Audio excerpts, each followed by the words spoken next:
This students that need. conference will now be recorded. I'm But sorry, I I forgot know to put. also, I also know that what we did in the fourth quarter was different schools did different things. There was no mandate, but some schools actually loaned out devices to the students because they were using them at home for enrichment learning purposes. So that is potentially going to be happening again, where students who don't have devices will be loaned out devices. I don't think we can hold our breath and count on that. Mm, I do think we have to think of formats for religious education that are open and easy on all devices, including telephones.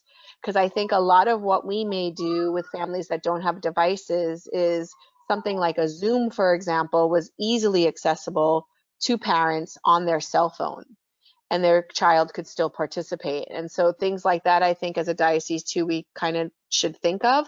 Schools are planning to open with students August 4th. August 4th is the start date. At this time, there's no mandate that's pushing that start date back at all. The first 9 days of public school education are going to be half days for the students. So no matter what models schools choose, the students are still only going to be in school a half a day, because then the teachers for the other half a day are getting PD and support and time to plan, especially for the different versions of distance learning, at home learning, all kinds of stuff. Parents are also being told, because it's a Board of Education mandate, that if parents are not comfortable sending their school students to school, they're going to be given an option to do distance learning from home. So we might have a good chunk of students that are not even in school, and they're going to be mm, getting their education at home with their parents through their teacher, but still enrolled in their home school, but not physically at their home school. I would think that for the diocese, knowing that the governor today didn't say yay or nay to opening August 1st for travel. He really didn't say like definitively whether it's going or not. But considering that travel might open up more August 1st and schools are going to open up August 4th, I don't think we should plan any diocese anything of starting till September, till like after Labor Day. I think our cutoff as a diocese, I would like to just suggest this. I think we should give it a good month of the regular school and travel and all that stuff happening before we throw onto a parent's plate something else for them with CCD. That doesn't mean we shouldn't offer other things or find other ways or things like that, but just as a formal CCD type program, even if it's a hybrid or virtual, we still need to give the parents a good month, I think, to get acclimated to what the changes are for the public schools, for the majority of the public school students. I mean, it's different with Catholic schools, maybe, of course, because it's one big ohana, but I could see it being a gigantic mess. It already is a gigantic mess and very troublesome and very hard. And principals and teachers are working to do what's best for students and the community and everybody, of course. Then you have teachers and their own concerns and their own families and their own health and their own ohanas and all kinds of things happening. So I think that first month, I think the month of August is going to be very messy. And I think as a diocese, there's other things maybe we want to consider doing with our families and our students and our families. And then that formal type CCD type stuff, or even sacramental prep app for the new ones that are going to get sacraments, give it to like after Labor Day, because that would be my recommendation, just coming from the stance of working with HSTA as the chapter president for Kauai and working as the DOE, a teacher, and being involved in those conversations. It's just August is going to be very, very, very messy. Models that schools have chosen, if it's not working, there's like a little window in those first 9 days of half days. If they see things that are really big red lights that are not working in terms of access, even for students, in terms of how they're getting their lunch or not getting their lunch, anything, they can tweak those models. So the entire month of August might have little glitches that are being worked out, and it's going to be school by school by school by school. The only thing that changes all this, of course, is if COVID spikes badly enough and they just decide to close schools again. mhm. This time, if they close schools, it would be for virtual learning. It wouldn't be a fourth quarter enrichment. It would be we're closing schools and now you're going to be taught from your home with your teacher from home, right? So Yeah. I think August is going to be very telling. I actually think the next 2 or 3 weeks will be very telling as well, but August is going to be very messy. Excellent, excellent. Thank you, Carolyn. You're welcome. That's very valuable information for us. I was sort of thinking more along the lines of not until after Catechetical Sunday, which is later on in September. I know some of you start a little bit earlier, but certainly Catechetical Sundays are like the third Sunday in September, and it's a nice clean start, a commissioning of catechists and parents and such. Hopefully we will be able to do that. But even at that, again, this is all about feeling comfortable with the parents, and starting when you feel your protocols are ready and in place. Carolyn, there's another question that I wanted to ask too, actually. The first being, along with the DOE hopefully providing laptops or some other devices for learning, what about one, internet connection, and two, is there any has any statement been made about you may only use this device for your education? As in other words, we would like Right. you to use this for religious education, kind of like a Title I program. Right. So in terms of access, part of what that pilot program on Kauai offers for Kauai is that there's money to create access. So statewide, I don't know what other pieces happen in statewide, but Superintendent Kishimoto way back in fourth quarter even talked about things like buses with Wi-Fi and putting a school bus out in the area where there is no Wi-Fi and making it a remote hub of Wi-Fi for a couple of hours during a school day, things like that. The thing that's different now than it was with the fourth quarter is that this is actual learning. Fourth quarter was just enrichment and, keep up the good work. We actually finished school. We were done, and you're not being graded on anything. Now, whatever happens is we have to have 180 days of school for learning for the kids. So there's going to be money need to be put to grant access. I think of Hawaii Island and all the remote locations in those areas. I even think on Oahu, there's pockets of locations that are not good for Wi-Fi and things like that. And so all of that does still have to be figured out. And part of it is if parents opt not to send their children because they don't feel safe, the Board of Ed is telling the DOE, you have to still teach these kids, figure it out, make it happen. So I have no idea how they plan on doing that statewide. I know that Kauai got this awesome pilot program from the ledge, and so we have monies to put towards those things. I don't necessarily know if that will make it work. So that's in terms of the Wi-Fi. So the Board of Education does have a directive that everyone has to be taught. So DOE is going to have to figure that out somehow. And then as far as the devices only being used for school, the students all sign, students and parents sign an agreement, the DOE use of technology form. I forget the formal name for it. I think it's called use of technology form actually, but it doesn't say anything in there that they can only use it for their schoolwork. There's phrases in there, and I'll try to find last year's copy for you, Jane, and send it to you so you can see a copy of it. But it's basically about being ethical and about, it's so they don't surf the net for inappropriate things and all that kind of stuff. So it doesn't tie their hands to only having them use it for schoolwork. That being said, some devices are monitored by DOE 24/7 in a sense of if you have a DOE Chromebook and the Chromebook only has your DOE Google account, every time the student signs in with that Google account, and that's the only one the kids could sign in on that Chromebook with, it does show your history of what you're doing and things like that.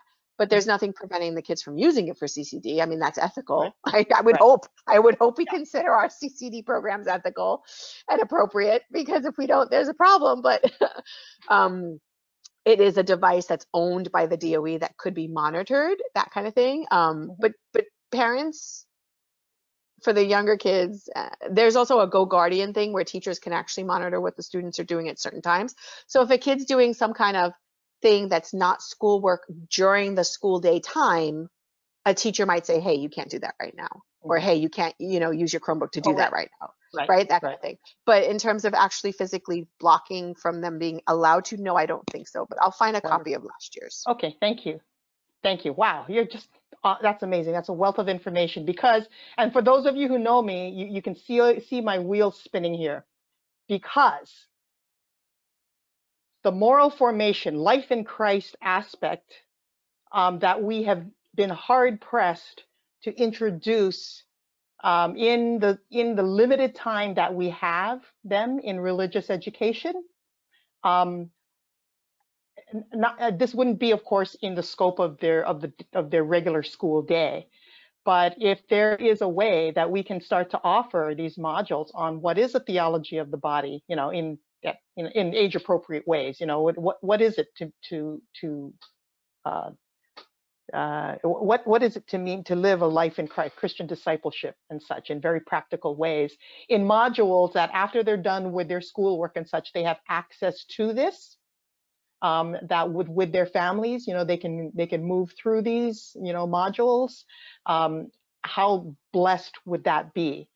Because this would be something that even after COVID, we could continue to offer. We've always been looking for ways that, and Carolyn knows this, we've been talking about the sex education curriculum in the public schools. And if parents decide that they would like to opt out their children, from this, there has to be an alternate curriculum for them to engage in. And this is the time, this is the opportunity to start looking for possibilities of building that in, so that they continue to be available moving forward. So that's sort of what's tickling the back of my mind. When you mentioned programs that are very easy to use, is anyone familiar with Flipgrid? Flipgrid, it's part of the Google Classroom. Yeah, Flipgrid. And I love it because I'm Filipino, and that's a nickname for Filipinos. Yeah, like flips, and so I thought, so I'm like, oh, it's for the Filipinos. But that has got to be one of the easiest learning management systems I have ever come across. It's totally free. It's Microsoft, and what I like about it is it allows us to do what I call preaching to the choir. So in other words, you can record your lesson, so you just go on, it's very easy. You record a lesson, you can attach, okay, here's required reading and such. And then there's an ability to assess through video, which is what the kids like to do anyway. And to me is what we're after. It is not enough that they walk out of our classroom saying, oh yeah, that was really great, thank you very much. We need them to speak the language. We need them to have the faith to roll off their tongues, and we need them to preach to the choir. So given everything that you have learned in this particular lesson, now in 90 seconds or in 2 minutes, now you record a video and you explain it to, how would you explain it to your friend, to this other person and things, and and so it allows just one click, and then the camera turns on, they can record that, and then you have the ability, you as the catechist have the ability to monitor it, and then allow it to post into the grid, which is the classroom. So like what you're looking at now, which looks like old timer Hollywood squares, so you'd be all part of my grid. And so I have control over who gets to see what in the grid. What I also like about Flipgrid is that it doesn't require an email address. You can give every person, every student, a student code. So like, Sister Gina 10. And so when you go to Flipgrid, you just enter your student code, Sister Gina 10, and you're in. So there's no email crowding, if your email box is not crowded and things like, it's totally separate. It's an independent learning management system. So I'm going on Saturday over to St. Jude with Bonnie Beaucaire. I asked her if she and her catechists would sort of pilot this. And so they've already built, I think, 7 or 8 lessons on Flipgrid. And the nice thing about that is once it belongs to the Flipgrid community, anybody can use it. Anybody can have access to it. So if anyone builds a great confirmation session, for second graders, and you really liked it, it really worked, you just let it live in the community and we all pull down your lesson so you don't have to reinvent the wheel. Or we can say, we're just going to ask a series of master catechists to record lessons for us, and we're all going to use them. So there's consistency, across. So they're so flexible. So anyway, if you or you have like a 5th grade child, go to Flipgrid, and they're going to be able to teach you how to use it like in 10 minutes. It's really fun. So again, I just wanted to present that to you if you're wondering how we can begin to move some of our lessons online. So going back to this screen that I'm sharing with you, so the in-person one, Catechetical Sunday, I mean, that's what I'm thinking. Early September, after Labor Day, that's also a really good idea. Again, Oahu, I don't know, just play it by ear. So there's that option. The second one, of course, is a hybrid of in-person and virtual, home study. The third one would be complete, virtual home study only.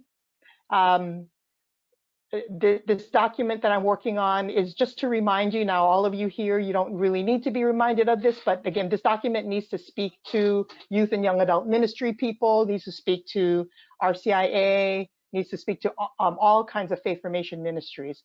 So to remind ourselves to gather to determine remember what your mission is, especially when you're going to be doing something in a new way. You have to remind ourselves what's our mission, your goals, your objectives, your family evangelization and catechesis, the particular needs of the community during and post COVID-19, how you're going to creatively meet those needs, and then put together your implementation strategy. And it can be fluid based on the needs. So in other words, if you decide you want to begin with a hybrid in-person and virtual home, but you're like, oh, no, I think that we need to shift and go to home study only, that's fine. So you should feel the freedom to move fluidly between whichever options you feel works best for you and is safe for your community. Vicki?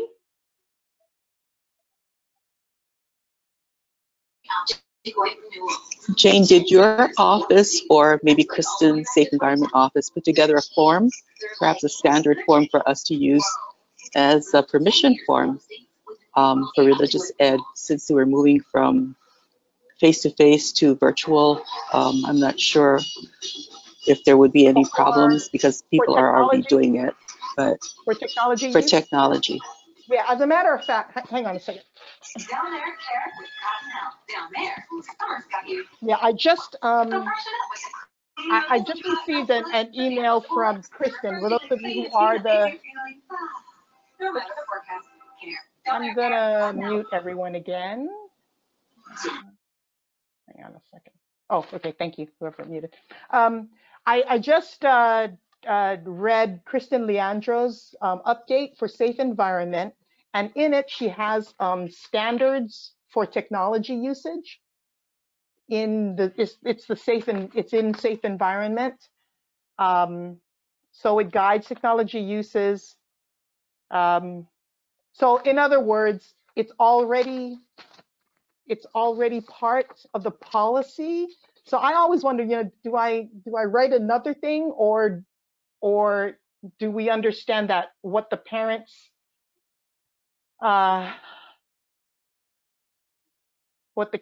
catechists are agreeing to are already there. So there's language in the Safe Environment document. That's a point well taken though, Vicki. Maybe what I can do to help you all is to extract that language and to, and to just embed it in these documents. so that you can put it in your handbooks and such, you know, especially. Stephanie? I know that Lisa Gomes had a specific release that we used, that I know she had used in her parish, that specifically addressed the use of technology and the requirements about that. I don't have access to it right now, but I know she had something that she had used that we also used when we went to Zoom Yes. in the past. Yes. Thank you. Yes, it's there also. I don't know if Lisa has updated. I don't know, because I just received this update from Safe Environment. So I don't know if anything has changed between what Kristen just distributed to us a couple of weeks ago and that form that Lisa has. So hopefully nothing has changed, but I haven't had the chance to go back and check on it. So, okay, so that's good. I'll ask Lisa to take a look at that as well. But there are standards out there. I have one other question. Also, as I'm looking at what the handbooks are going to have to be rewritten. You know, I mean, from what my catechist handbook to my religious ed handbook to what I'm doing with everything. Has anybody started drafting from that part, or are we still just sort of waiting until things settle down and we sort of know what to do? Because I mean, between distancing and, you know, parents being dropped off and making kids wash their hands and going to the bathroom and all of these other logistics that go into if you decide to do an in-person versus the logistics and the technology requirements, which if you do a hybrid or a virtual one. I mean, as far as actually having a handbook, I mean, my handbook's going to totally change, and I don't want to recreate the wheel. I mean, if we're sharing information here, I'm all up for if anybody else has already started to work on something like that. Yeah, yeah. Well, hopefully what I'm sharing with you here would, because to change our handbooks and then hopefully next year we can, you know, go back to sort of what we have used before. If this could serve a twofold purpose to guide you and also to have parents understand what their responsibilities, they'll understand what we're responsible for and also what they would be responsible for. So to use these interim pieces as opposed to rewriting the entire handbook. So let me, Stephanie, let me go through this and maybe it'll answer your question. But if not, this is why I'm gathering you, and I know we're running overtime here, so I'll just go quickly and end with what your input might be to emerge with a document that would be very helpful to you. So beyond the in-person gatherings here, just some recommendations in terms of how you're going to organize reopening. You know, you want to get like a team together, which all of you do so well. You know, determine the schedule. You want to assess your facilities. Think about your human resources and your budgeting. And that's the thing that I think that some of you are already experiencing, is that many of our catechists are in that vulnerable age group, and so that's going to present us with some challenges, perhaps, especially since if you have larger programs, you have to divide the children. You know, so if you had 20 children in one small classroom before, and now you have to have 2 of 10, then that means an extra catechist and such. So again, just depending on the size of your classrooms and those logistics, all of those things need to be considered. And then budgeting, of course, comes along with that. For your home study programs, we're talking about the additional training, the professional development for the catechists, getting them together, this consideration of the digital divide. So thank you, Carolyn, for helping us through some of this. And then budgeting, if there are productivity tools that they're not, that they don't have access to, that the parish would have to provide for them.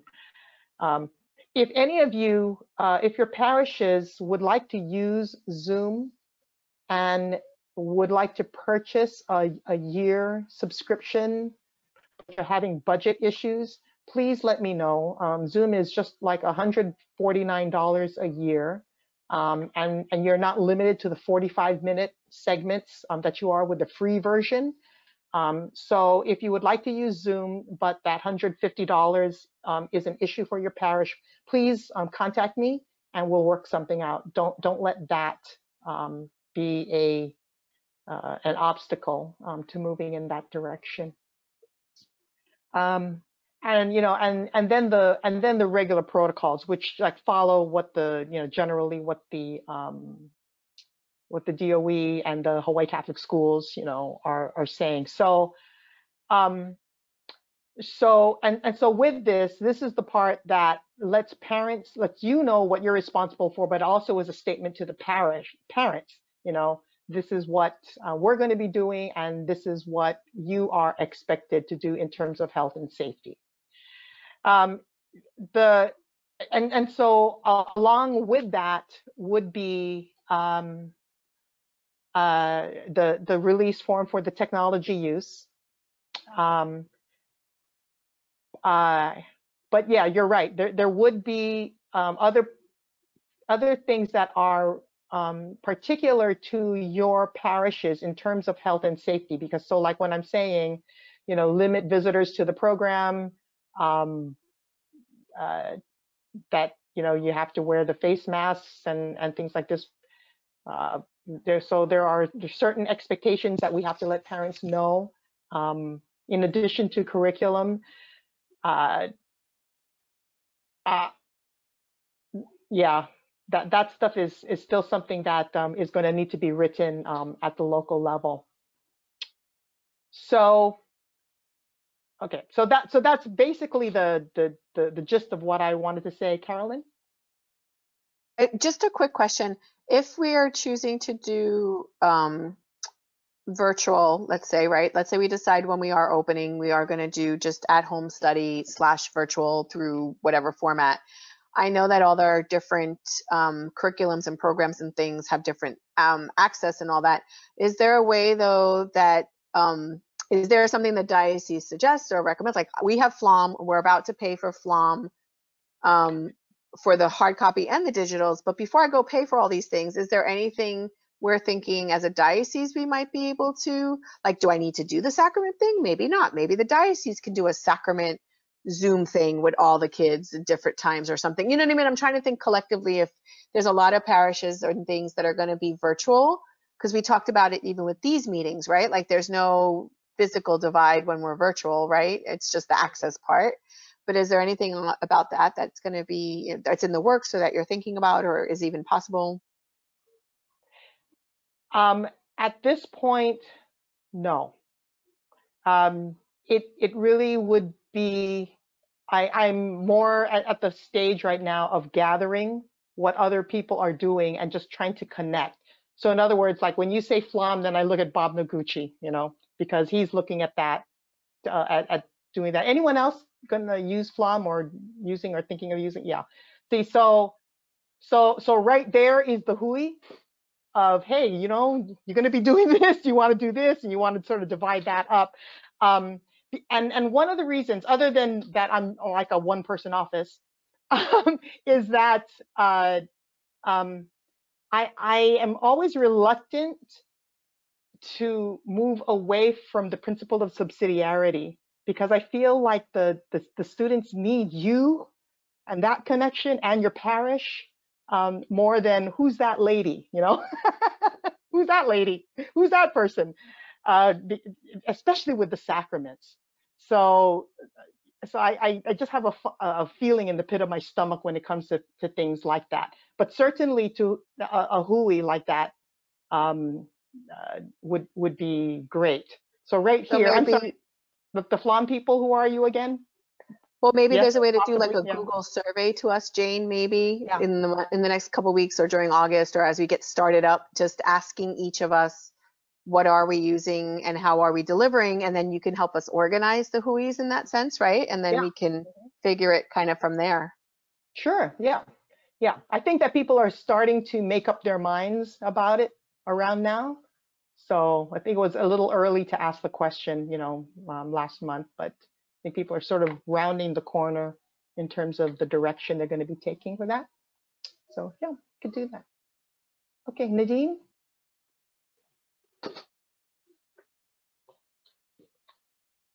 Oh, Nadine, sorry, You know, you're okay, okay. I'm There you muted. Yeah. go. I am so brand new, and this is just a very strange time for me to jump on board. But my question is, with regards to registration, has anybody already got responses to your registration, or has registration enrollment significantly changed? And was there anything in the registration form that you had to change in light of everything?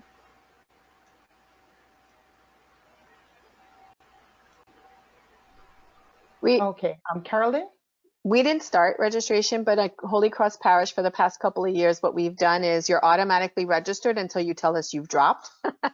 So it's kind of like we tell the parents that their registration is a rollover registration, and we're signing your kids up year after year after year unless you tell us otherwise. And then we just kind of do those check-ins in the first couple of weeks to see who's really attending, who's not there.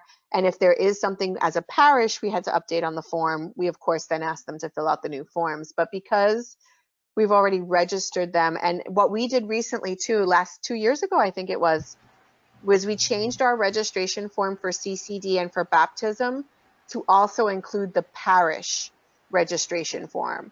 So the parish registration form is now one where you can register yourself as a parishioner and your baptism for your child, or you can register yourself as a parishioner and sign up your kids for CCD or Edge or youth, the youth classes or whatever, so that it's all in one place. So we worked with the parish office to kind of make a form that was good in many aspects. And so because of that also, since it's kind of like, so what I'll be doing this next few weeks is checking in with all the families once we've decided how we're going, right? Whether it's virtual, in person, virtual, and kind of like, hey, how you doing?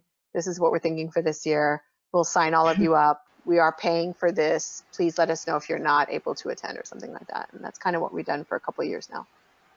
Okay, thank you. Bob, did you have a comment? Yeah, Nadine, we just sent out our registration form for St. Anne's last week, and we got a few responses already, but we didn't really change anything in the registration form, but because the handbook will go out later. So the registration form went out just so that we could see who's interested in who's going to be on our rosters, and then we can start building our rosters. And then in August we would have the handbooks go out with a acceptance of responsibilities form. And so if there's any other the handbook, and if we need to we'll put another safety guidelines for the COVID and everything in there, and then parents will sign a acceptance of responsibilities that they've read the handbook, that they've read the whatever additional guidelines for the situation we're in, and then that will be collected later. So I think registration was a little bit different than actual handbook stuff for us, if that helps. Yeah, thank you. I think one of my concerns as well was if you had included or were planning on including some questions with regards to accessibility to online equipment, if that was something that we should be putting in the registration. I mean, I would like to have an idea as to what families are able to do things virtual or not. This would help with planning as well. Mm-hmm.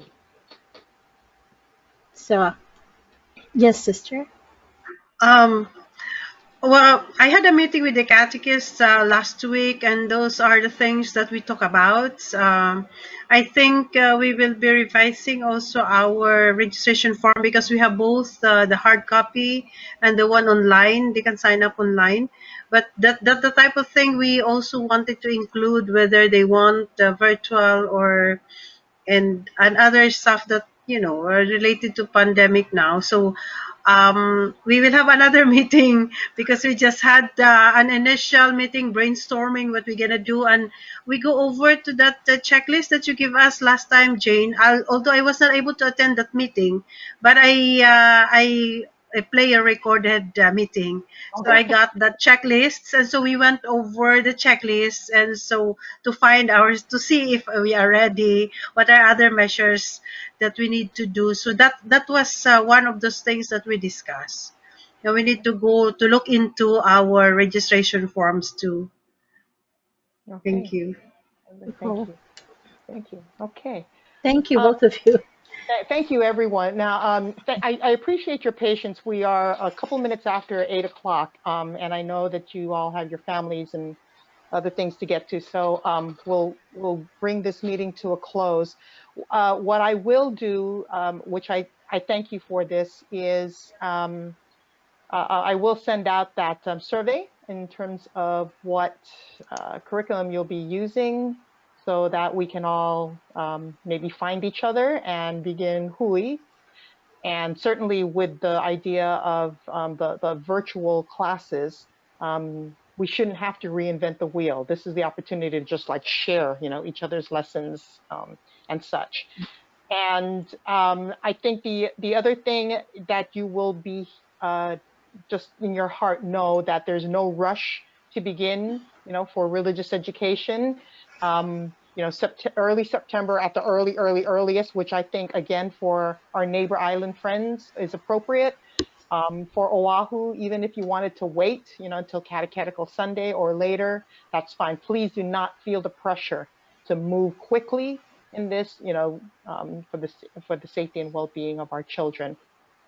Thankfully that we're all able to attend Mass, for most of us who don't have underlying health conditions. And so we keep our families close to the Eucharist. And as we've said many, many times, when families reflect back on this time, it's going to be less about, oh my gosh, did we start religious education on time? It will be more, this community stayed close to me and prayed for me and, and was, with me, accompanied me. We were together as a community of faith. So, and that's what we will all come away with. And so our focus can remain that, and to get back to the Eucharist, for everyone to get back to the Eucharist once again. Unless there are any closing remarks, we'll end with prayer. In the name of the Father, and of the Son, and of the Holy Spirit. Amen. Amen. Glory be to the Father, to the Son, and to the Holy Spirit, as it was in the beginning, is now, and now, ever shall be. shall be, world without end. Amen. In the name of the Father, and Son, and Father, Holy Son, Holy Spirit. Spirit. Amen. Oh, God Thank bless you, you all. Jane. Thank you all so much. Thank you, Happy Jane. evening, everyone. Good Good evening, night. everyone. Thank you. Thank Thank you. Thank you. you, Jane. I'll be the Bye. last one out. Jane, I Thank Jane, I sent you. you. Thank I you. emailed you. Jane, I emailed you. I Okay. emailed you the form, so you should have it. Oh, Okay, from perfect. last Okay, year. thank Okay, you. all right. Thank Bye. you. Hi, Carolyn. Bye, sister. How will I do it? Are you waiting for me to shut the meeting? No, I'm waving.